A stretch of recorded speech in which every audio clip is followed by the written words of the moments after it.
This is 1 in 36, a presentation of the Anderson Center for Autism, celebrating their centennial in 2024. 1 in 36 is a weekly show devoted to autism spectrum disorder.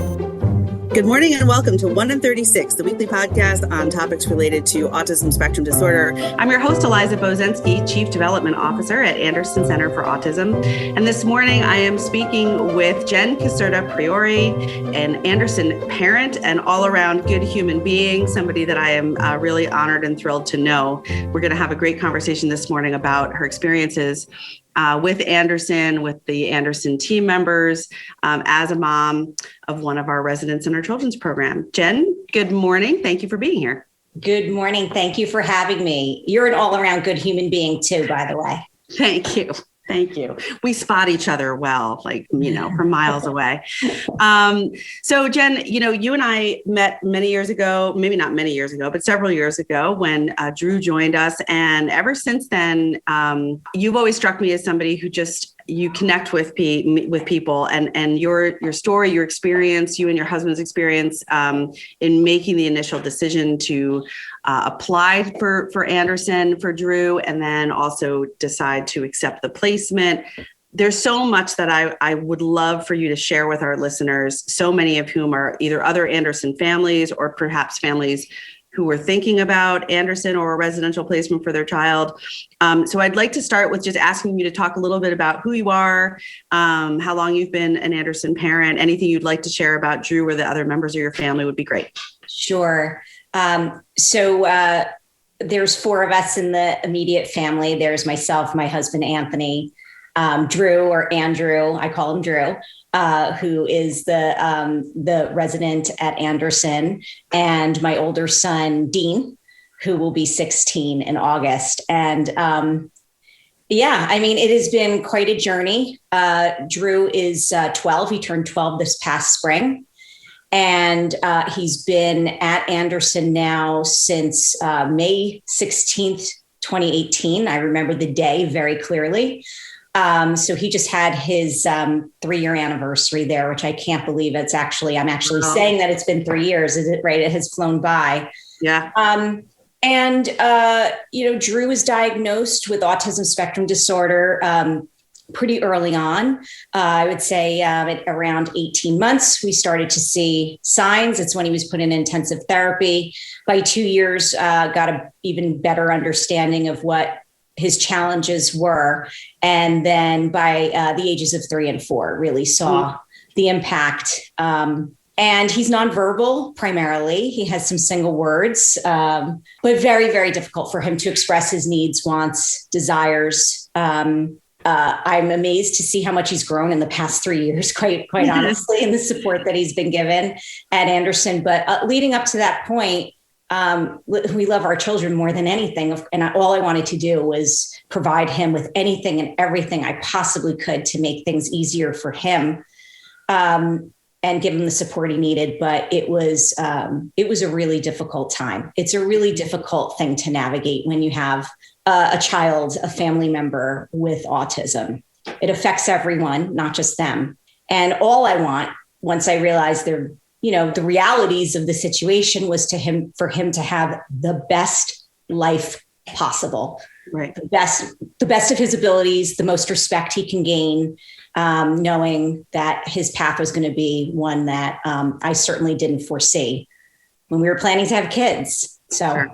Thank you for that background. I remember the first time you and I met, and we talked a lot about the intricacies of those decisions, and sort of, I would assume that every detailed part of the decision felt like the weight of the world. And then on top of that, the sort of big final, are we going to do this or not, is the culmination, but also just, comes with it so many things. And one of the things that always occurs to me when I speak to Anderson families, or really any parent with a child with autism, especially those who are considering having their child live outside of their home, is just, it strikes me that there's that sort of right in front of your face, that decision of how am I going to stay feeling really connected and involved with the life of my child and his future, while also allowing him to receive and respond to the professional expertise and interventions that is the sort of the reason why I'm hoping that this is a successful transition and a successful decision.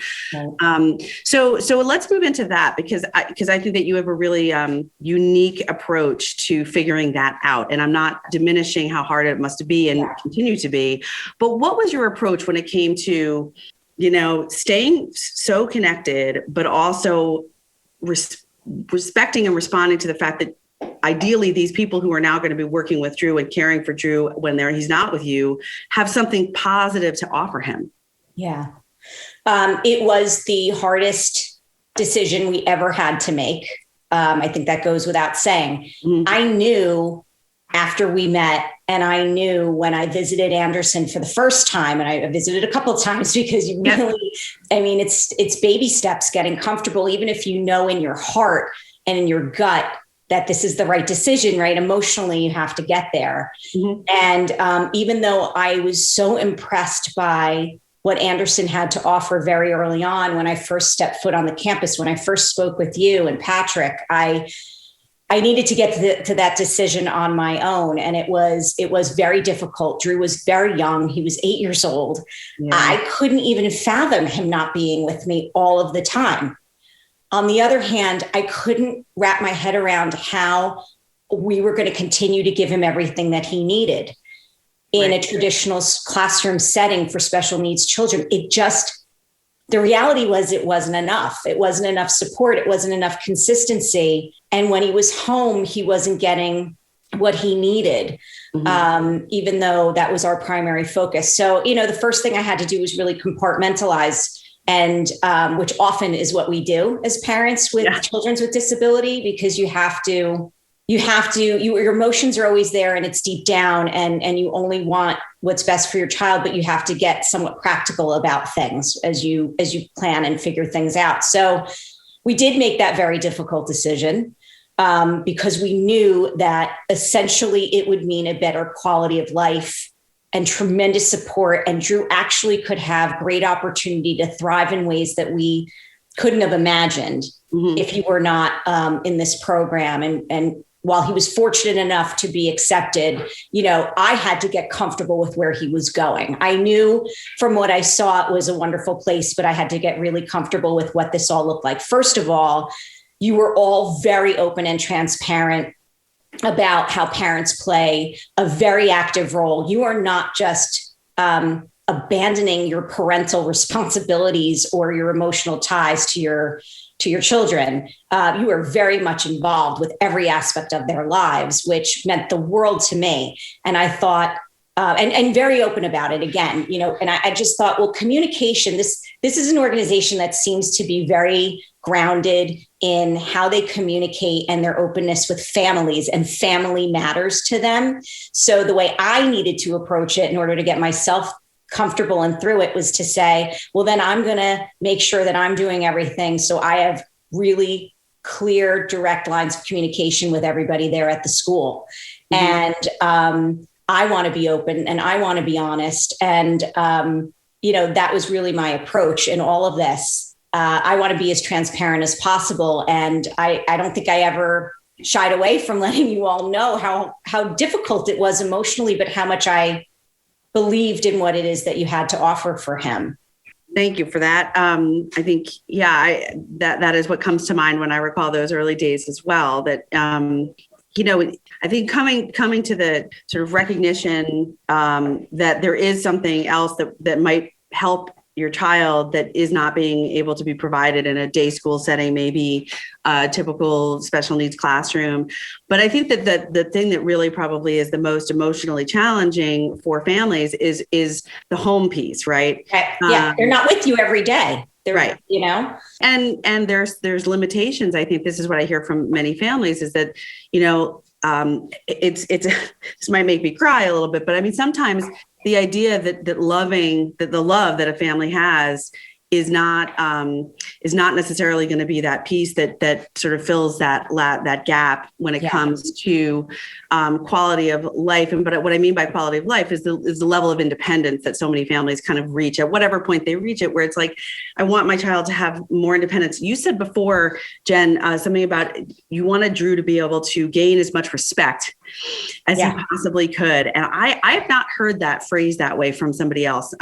So just if you could, can you expand on that a little bit? I mean, what does that mean to you? Is that a community thing? Is that a family member thing? It's an everything thing. It's a no matter where he is in our family, our extended family, society, school, the community, out in the world, that people view him as a human who has contributions, and he has contributions in his own way, and a respect for the challenges that he has, and an ability to show compassion and kindness to people with those types of challenges.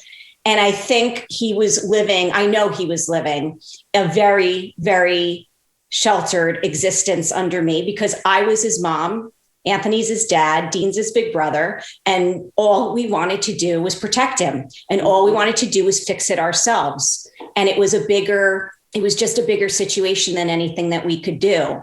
And if he was going to have any kind of independence and be able to get out in the community and walk into a store and then, buy the ingredients to then go back to a home and make the smoothie, we were afraid we were paralyzed. And in our ability to do anything or take him anywhere, because we were always living in fear and scared. And you know what? These children have their limitations. And I hate to say that, but it's just my only and honest way I can say it. Yeah. But they treat their parents just like every child treats their parents. They know instinctually, I can get away with certain things with you than I can maybe a teacher or an authority figure or someone else. And I think he really knew what he could get away with us, because he knew how to work us over, and we were stuck between a rock and a hard place. So that is what he does get from, he gets a little bit more, he gets structure with kindness. He gets discipline with compassion. And that is something that I don't think we could have emotionally gotten over. I love all of what you said. And also I think the fact that, you visit frequently and he comes and visits at home. I think that what's nice about what you just described is that it's a situation that you've created along with the team at Anderson. And of course with Drew, where he gets all of it, right? He gets the structure, he gets the best of all of us, and the discipline with compassion in his school setting and residentially. But when he comes home, now it's a much more like maybe the pressure's off a little bit. Like you don't have to do it all. Now it's okay to just say, this is your free time. You're home. Oh, it's party time. Work us over all you want. True. It's party time when he's home now, for sure. That's great. I'm sorry, Jen, we have to take a quick break. When we come back though, we're going to get into some of the specific ways that you've connected with the Anderson team, all to the continued growth over the last 3 years for all of you. This is 1 in 36, the weekly talk show on topics related to autism spectrum disorder. I'm your host, Eliza Bozensky. And remember, Anderson cares. You've heard it said, he's a diamond in the rough. Or maybe, diamonds are forever.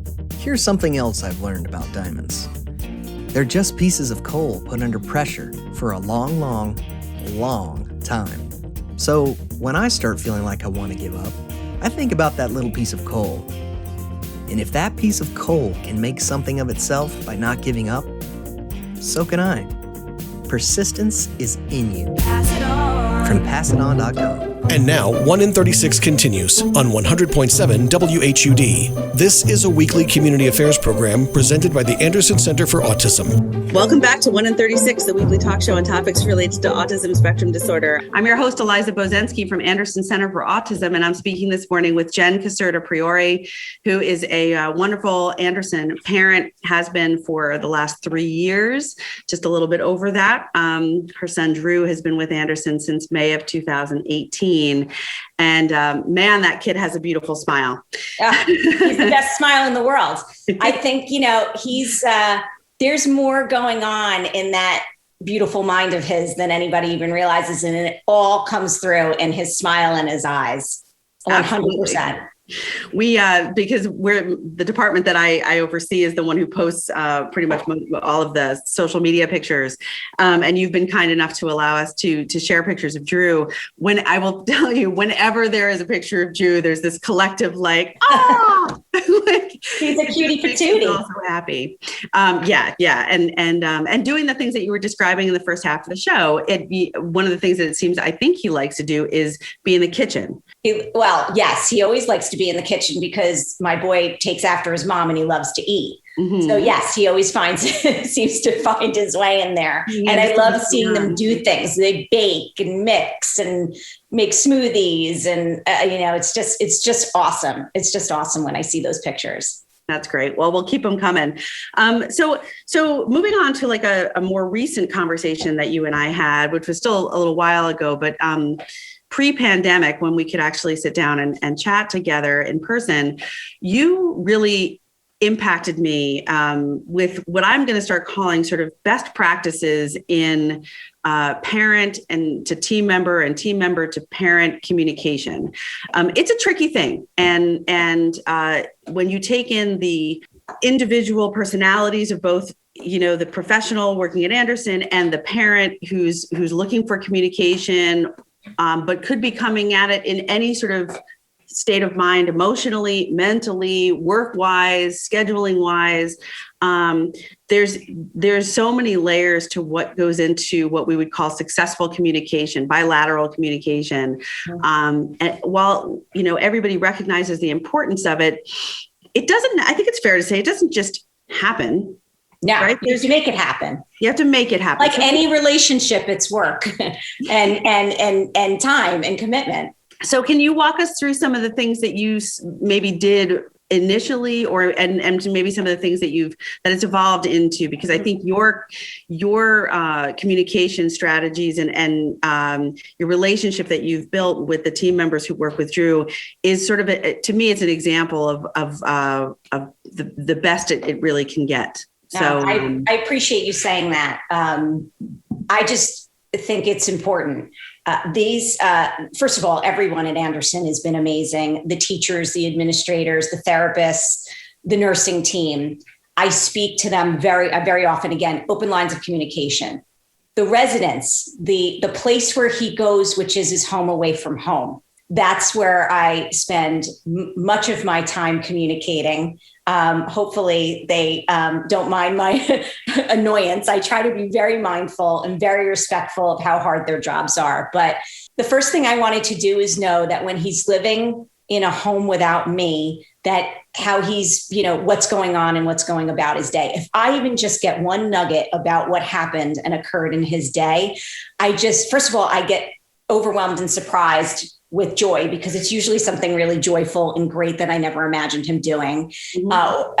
And also it fills me in and it makes me feel very connected. I call or some way communicate with the team members at the residence often. First of all, they invite it. They don't have time for this and me. Mm-hmm. We have a 2-minute conversation. They are so busy. They have such big jobs, but they make the time because they know how important it is for me to hear how he's doing. They have got through that communication. We're able to exchange things about Drew and insights that maybe educates them about him and his habits and his behaviors, or historically what he's done. And I certainly learned things about him now because they're opening up to him to a whole new world mm-hmm. of opportunity. And I wanted to know about them. I wanted to know about who these people are, who are his family, his extended family when we're not there. And I have to tell you, they've become our family. We love them deeply. I mean, they're such amazing human beings. What they do for my son, I'm going to get emotional. That's okay. Understood. What they do for my son is incredible. And I want to know them about their lives and their, what they love and their hobbies and their kids and their significant others. And I find so much joy connecting with them and knowing them as humans, besides just, also people who work at the place where my son gets his education and where he resides. And it's been wonderful. And I think we have a great rapport, and I get so much out of it. But I can't say enough good things about them and their willingness to share with me. They're incredible people. Thank you for that. Like that. So that's really where I wanted to kind of take this conversation for the next, this next half of the show.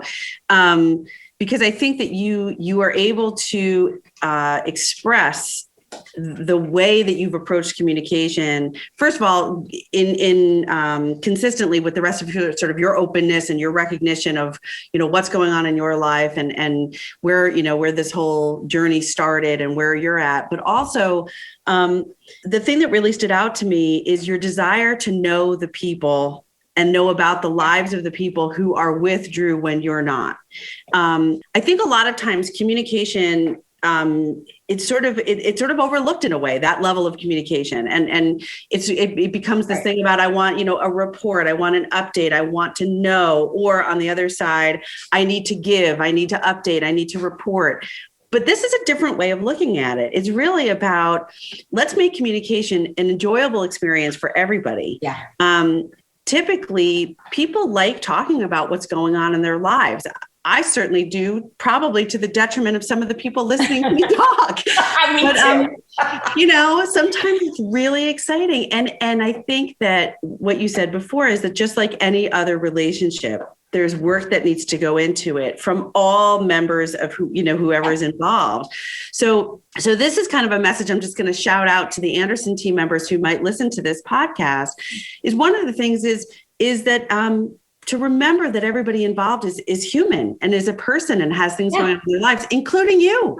And so sometimes just breaking down some natural barriers when there's sort of a professional relationship in the middle of this communication, about remembering that it's okay to say, oh, it's my child's birthday today. I'm so excited. Yeah. That parent, that Anderson parent, isn't necessarily going to say, I don't want to talk about that. That might make everybody at ease for a few minutes and a little bit more comfortable. Yes. And it seems to me from what you've shared with me that those are some of the things that have worked well. I know for me and you, the fact that you introduced me with stories and pictures to your son, Dean, makes me feel like I know you a little bit better. We both have high schoolers now. Like that's kind of something that we can connect on. And it makes, I think, the rest of any type of communication that might be happening or necessary, even if it's not the nugget that brings you joy, even if it's a nugget that's like, he's not feeling well today. There's a lot of those. Yeah. He didn't have a great time at the doctor's office, where we're awaiting test results and we're all waiting together. My guess is, I'll ask you, does it make those times any easier? Yeah, it makes it more digestible. And yes, I've been focusing a lot on his progress, on Drew's progress. And there are still very difficult situations with someone who is nonverbal, a little boy who, when there's moments that involve health or frustration or, you name it. And we have a lot of them. And you're right. The willingness to hear some of the tough stuff, is, I think, made easier for me because it's not just looking at it as, professional worker to parent. I know these people with more dimension. I know about their qualities. I've learned about their personalities. I think they've learned about me. I enjoy them all. And there's, it just makes it more deep, the connection more deep. I know, Brian loves music and Sasha's favorite foods and Anne's and Stuart's kids. And we talk about it. I want to know that they're okay. Yeah. I want to know how they're feeling. And I think I'll just say that I think on behalf of all the people you just named and those who didn't get named, but are all part of this team, I think the feeling is mutual. When you feel that first of all, we all know, especially that the direct support professionals and everybody at Anderson, but the direct support professionals specifically, they don't come to work just because it's their job and they're coming and going. There is so much more there in terms of why they come and why they have continued to come every day through a pandemic where everything turned upside down for them. And then their family safety and health and well-being also took on a different meaning when they're, going to and from. So I think it's like a nice, really nice, natural connection to realize that through communication, you can send messages that are really clearly about, I recognize that you're doing more than you need to. And thereby, I think that person feels cared for in a way that is different than their paycheck, than the benefits that maybe come with the position. There's another parent who has frequently talked to me about what she calls the second paycheck. And it's very much what you're talking about. It's all the other stuff. It's the thank yous. It's the recognition that these are professional people who are putting their all every day into what they do. And so I want to thank you, Jen. We have to wrap up, unfortunately, but I want to thank you for shedding light today on the importance of bilateral communication, the importance of the effort and the time and the recognition that we're all humans and can connect on that level and should. I think it hopefully will have an impact on a lot more folks who are looking to develop that kind of relationship with their child's team members that you and Anthony have created. So thank you so much. Thank you, and to everybody at Anderson.